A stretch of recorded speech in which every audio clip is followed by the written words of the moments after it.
ମୁଁ ପିଙ୍କି ଆପଣମାନଙ୍କୁ ସ୍ୱାଗତ କରୁଛି ମୋର ୟୁଟ୍ୟୁବ୍ ଚ୍ୟାନେଲ୍ ମିଳିନାଥ ମଦତ को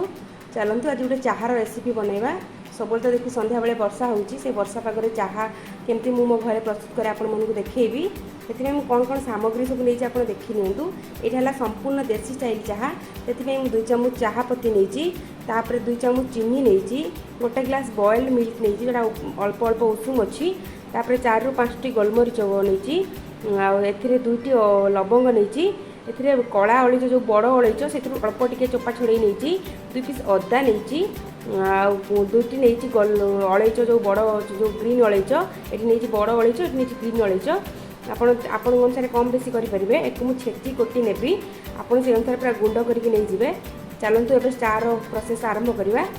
आम गैस ऑन करी गोटे पैन ले गोटे कप पानी नहीं प्रथम गरम करनबा पानी टिके गरम हो गलानी आप देखी पारे से आम 2 चम्मच चीनी और छेची रखि जो मसला को आम देदेबा सबू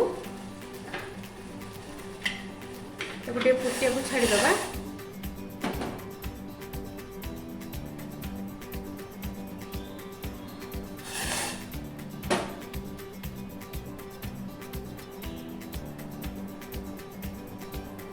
आपण मैंने देखी पारे चीनी संपूर्ण मिले जाइए गोटे मिनट फुटला परे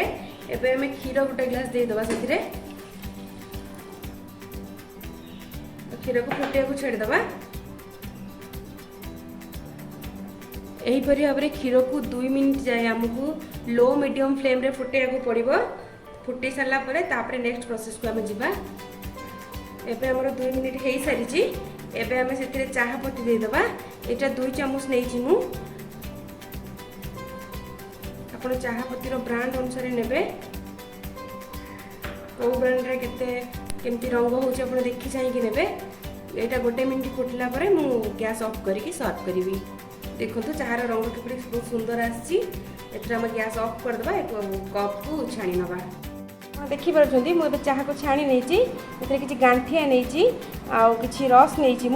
मत रस का गांठिया चाहा सहित बहुत भल लगे आपण मन को जहाँ भल लगे आपण मैंने नहीं ने वर्षा पागर ये चाहा खाइबा द्वारा आपंकर माने बहुत भल लगे आप एंजॉय करेंगे वर्षा पागर ये चाहा को जदि ये वीडियो भल लगी था लाइक करूँ शेयर करूँ एंड सब्सक्राइब करूँ मो चैनल को रही जय जगन्नाथ।